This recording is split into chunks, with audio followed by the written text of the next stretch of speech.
Yo, what's good? It ain't rocket science, it's pocket science. I want to give you a couple of quick tips about this MXR. I want to share something with you real quick. Some people, a lot of the rumblings about this pedal have been about latency and tracking. Listen, what you have to do is you gotta understand what the pedal is, understand that it is not going to function in the same way that a synthesizer keyboard synth bass operates.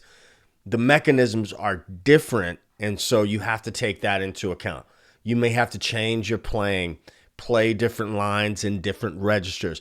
But what I'm going to do is I'm going to show you some very quick tips, and this is really for you blue-collar bass players that are out here and you're only going to kick on that pedal a handful of times in a night. Let me show you some things that might be going to make your life a little bit easier. So first of all, this pedal is, I just reset it. Let's look at the presets. And I'm sorry for the glare, but we got to do what we got to do with what we got to do it with. So you have 8 presets in here. You got 4 green ones and 4 red ones.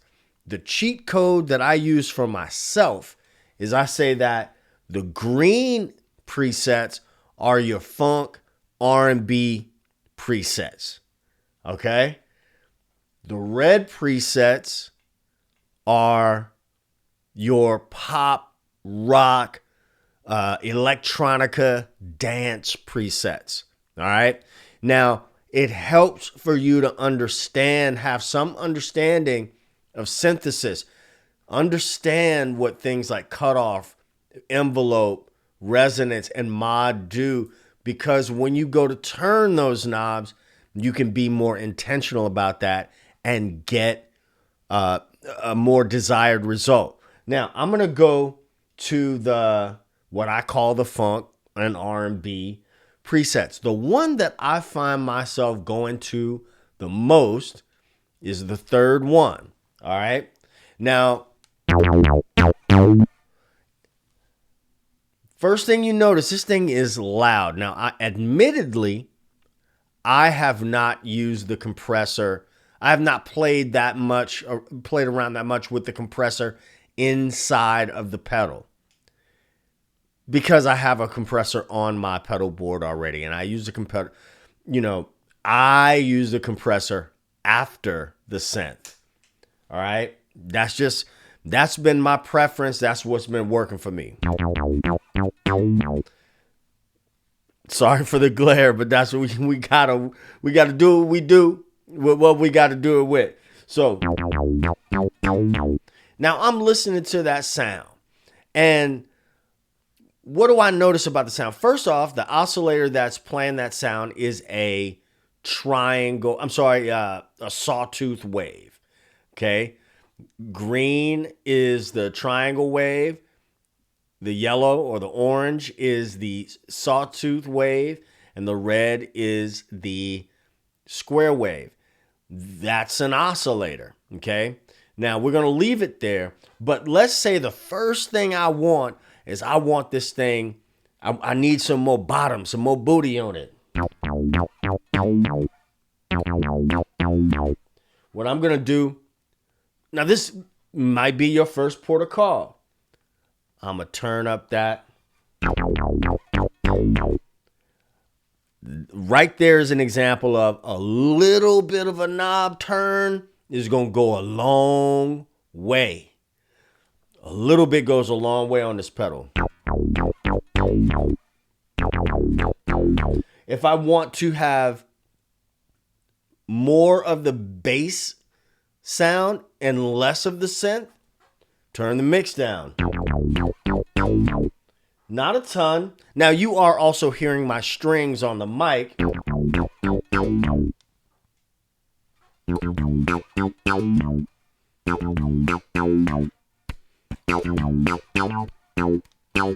Right?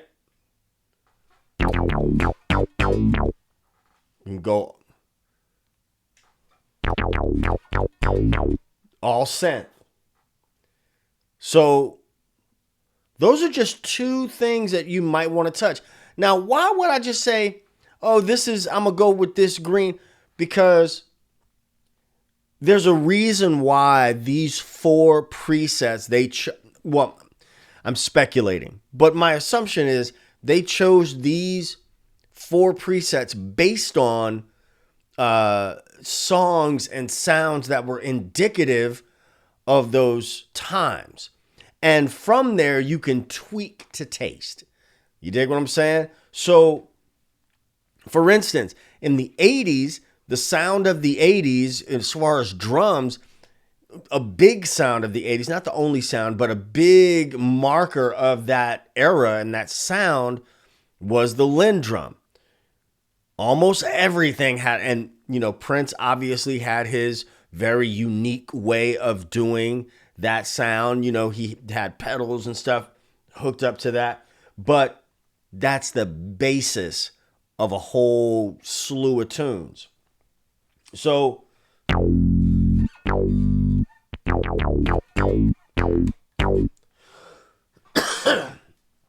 let's look at this cutoff. Cutoff is, as the name suggests, it cuts out frequencies.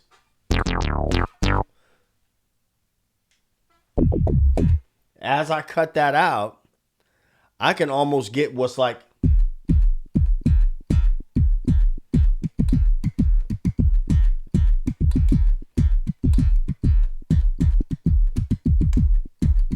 almost sounds like a drum. Let's bring some more frequency in. Let's add some more.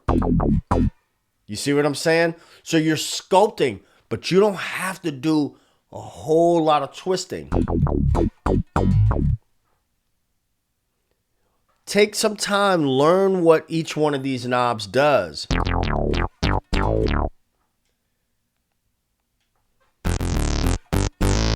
I'm letting in more as I turn that knob. So in this quick video, I talked about the presets, the submix, the mix, and the cutoff. All right? And I talked about what the oscillators are. Use the presets as a starting point and then move on from there. You see what I'm saying? So let's turn this mod knob all the way down.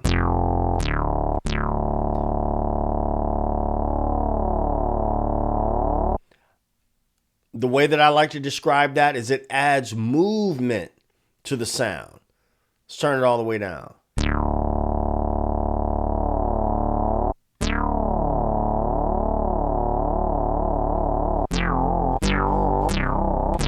Changes the characteristic of that sound.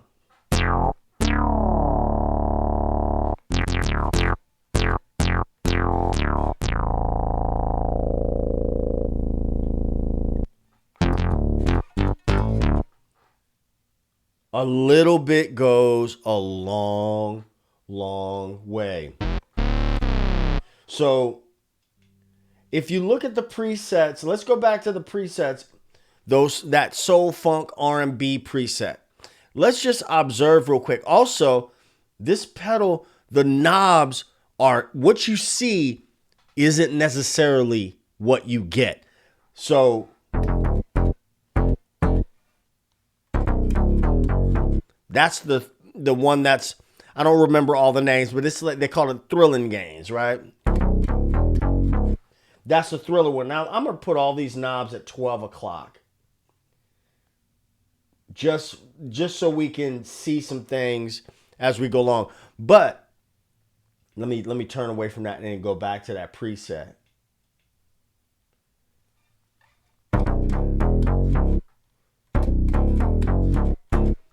What do we see out of this sound? We see that it's a square wave. It's red, so it's a square wave. Now, there are 2 other layers where you can get sound out of this pedal. I'm not going to talk about that in this video. But if I look at that and I say, if I want to create a sound that's similar to this, maybe that's a good place to start, right? Or I can just start from the preset and then tweak it to taste. Now, remember I said what you see is not what you get? See how much that little bit of a turn changed that sound?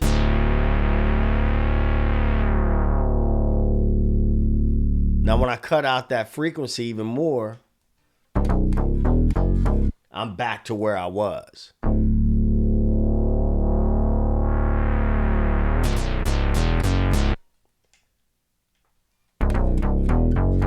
So you can start from a preset. Let's go. Let me put this back at 12 o'clock.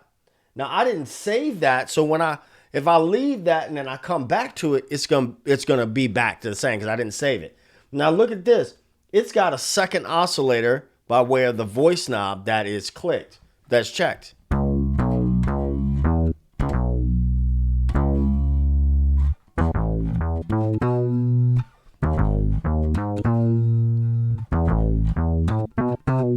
That's the Tonto. I think that's the Tonto. That's the Stevie Wonder sound.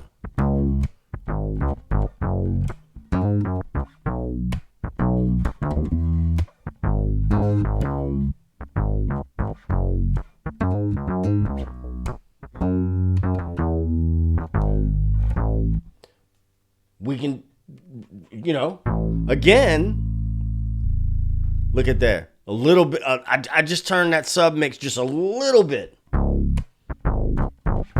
And it added a lot. So you just got to get comfortable. Again, I go back to the third one because I know that most of the stuff that I want to do in my particular situation is going to can be achieved with that third preset and a little bit of tweaking. But since I understand what the knobs do, I can tweak more freely on the fly. But now the last thing I'll say is, to that, I think that in order to get the most mileage out of this pedal, I really believe that you need to spend time with it. It is not like an octave pedal. When you look at the vintage octave over here, I know you can't really see the knobs right now, but it's only got 3 knobs on it.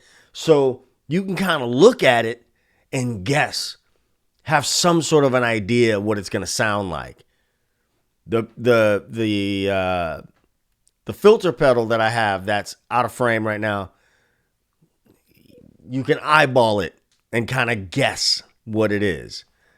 This pedal is not like that. And anytime you introduce new technology into your bag, onto your pedal board, I don't care what the technology is, you need to spend some time with that, and you need to work that technology and practice that technology the same way that you practice your instrument. I'm also a firm believer that tech fails. And when you're in the middle of a gig, if the tech fails, you can't just stop. You know what I mean? It's like if you've ever played in a band that is, and there's nothing wrong with playing to tracks at all. But have you ever seen a band play to tracks and then something happens with the track and the band don't know what to do? Well, you know what I mean? Like, I was on tour with an artist, and their tracks kind of did some weird stuff because technology will fail. That's my point. But you got to spend some time with the pedal and practice the pedal. Let me know if you have any questions. Subscribe to the channel, hit the like button, hype, all that stuff. Listen, let me know what you think down in the comments. Let me know if you have questions about this pedal in the comments. All right? I answer them all myself, usually within 24 hours. All right? It ain't rocket science. It's pocket science. Peace. 2 fingers.